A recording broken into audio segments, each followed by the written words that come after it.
Hey everybody, welcome to day number 24. Day number 24. Day number 24 of this 40-day fast. And guys, if you haven't seen it yet, go up top. We have the send email button in place. And so you don't have to, go outside of the web or outside of your thingamajiggy and create an email. You can actually go up top, click on the send email link, and that sends an email directly to us. Listen, we want to hear your praise reports, your testimonies. Listen, even if you're in a place of struggle or you're stuck or something, you just want to tell somebody about it so that we can touch and agree with you, to get through this thing. And listen, we're already touching and agreeing with you to get through this thing, and not just get through it. And you know why we can't just pray for you to get through it? Because you are more than a conqueror. You are an overcomer, okay? So we don't just do things and get through it. Nuh-uh. We're champions. We win. And when we win big and we win hard. All right? So, guys, click up top. Send your emails. Send your prayer requests, your praise reports. Send your encouragements. Listen, we're praying for you. We're praying daily for your marriage, your family. We're praying for you. Because guess what? Guess who God is going to use to strengthen your marriage? Guess who God is going to use to strengthen your family? You. You're the one that God is going to use to do that. You are the person that God is using to strengthen your marriage, to strengthen your family. He's not going to strengthen your marriage or strengthen your family without that same thing happening in your life. All right? All right. So, day 24, and actually this is going to be a two-part. This is going to be a two-part, so it's going to carry over into day 25. But the lesson or the word for both days is actually respect. Respect. Okay?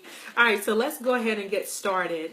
And I want to tell you something about my take on respect when God gave me this word. I'm like, okay, so I know what respect is. And before I actually tell you about that, let's do this. I want us to just take a brief look at Ephesians chapter 5, verse 33. And it's I call it part B of that particular verse.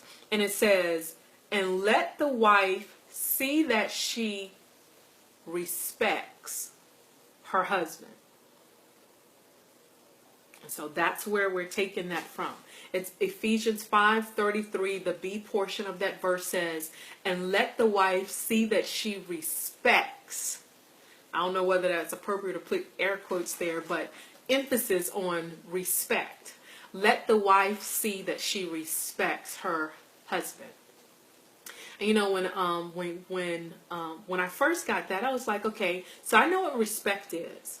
And you don't have to be born in the South to know what respect is. We know what respect is. But from my standpoint, I'm like, okay, so respect has got to be so much more than this. When I think of respect, I'm thinking, yes, ma'am, no, ma'am, yes, sir, no, sir, thank you, please.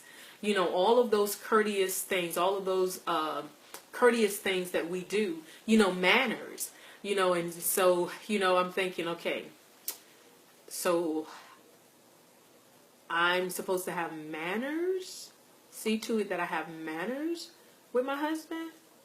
I'm a pretty mannerable person, but God, yeah, I think God, what are you really trying to say? And so that's how I approach this. It has got to be more than, addressing him in a mannerable way. And guess what? I found out that it is so much more than just addressing him in a mannerable way. I can only tell you what I've been told. And listen, whatever we've been told, whatever instructions that we're given, we're always given instructions for whose good? for our own good. These instructions are for our own good, and God doesn't give us instructions to punish us. He doesn't give us instructions to belittle us. He doesn't give us instructions to, I'm going to see how complicated I can make her life. No, no, no. God doesn't do that.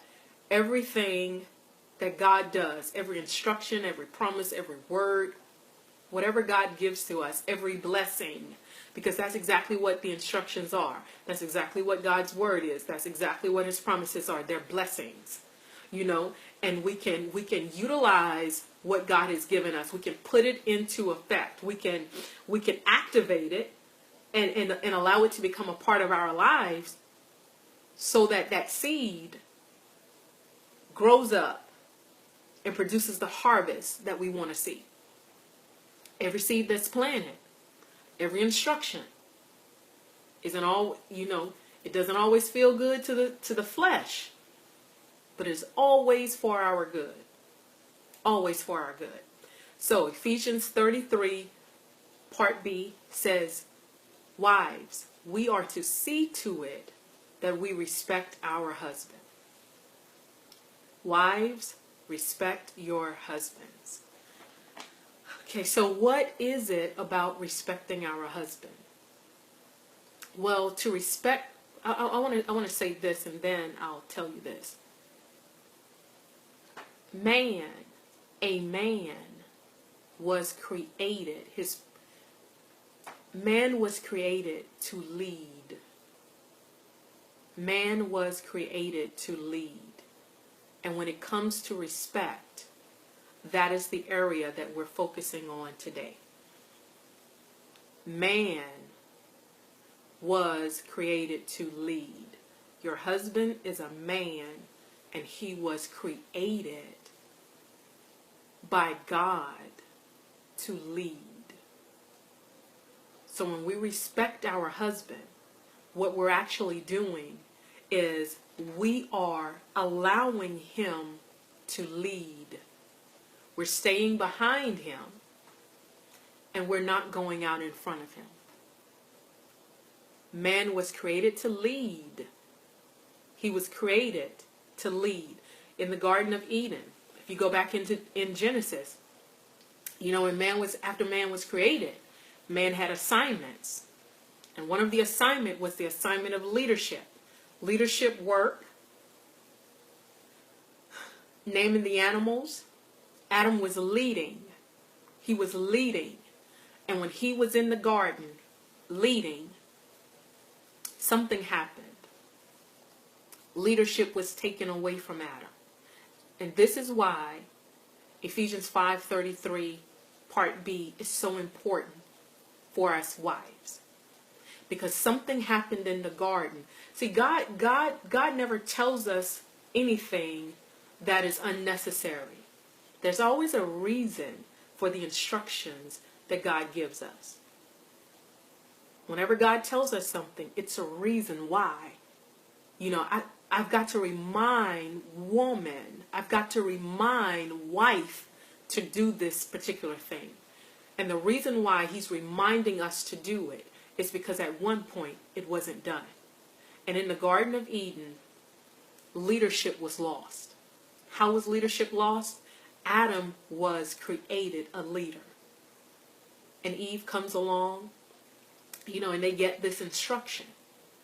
And one day, I can't say so much. One day, the serpent comes and has this conversation with Eve outside of the presence of Adam, her leader.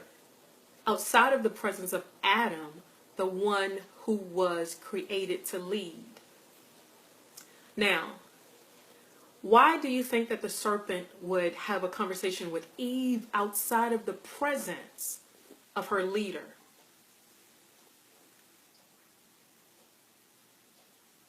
Probably whatever you're thinking, you're probably right. Because he probably could not have had the conversation and the conversation go the way that it actually went in the presence of the leader. So in the garden, the serpent has the conversation with Eve. And as a result of that conversation, Adam loses leadership.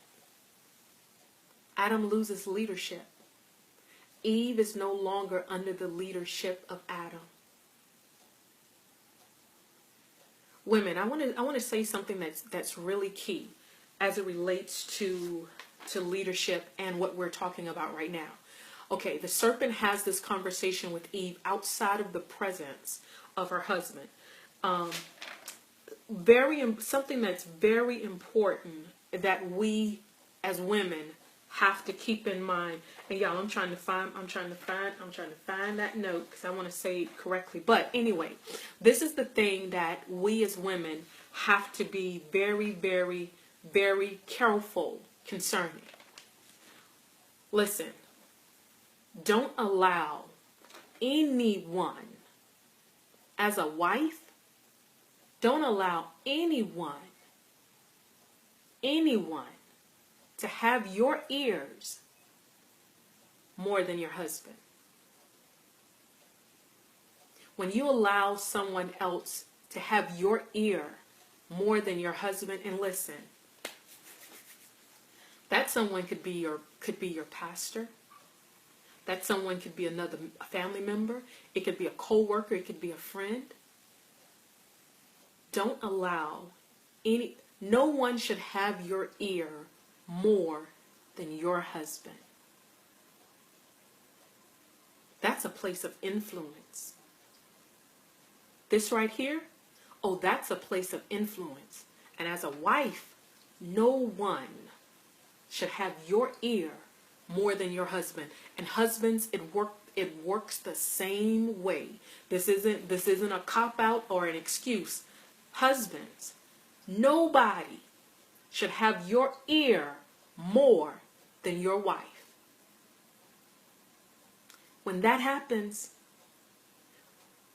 listen, this is a point of influence. It's an entryway. It's a gate. It's a gate into your wife. It's a gate into your husband. Nobody. That's almost like giving somebody else keys to your house or access to your bank account. Nobody. Husbands, nobody should have entryway into your life more than your wife. And wives, nobody should have entryway into your life. Because whoever has your ears, they have you. They're the influencer. Whoever has your ears is the influencer. And nobody should have your ears more than your spouse. Nobody should have your ears more than your spouse, because that is an entryway into you. So in the Garden of Eden, we see that happen. The serpent had Eve's ears. And through him having Eve's ears, he was able to pull her away from under the leadership of Adam. Man, Adam, your husband, was created to lead. So now Adam is in a place where, yes, he's a man, but he doesn't have anybody to lead. What happens when leadership is usurped, taken away, whatever you want to call it? Well, what happens is, because of the fact that a man was created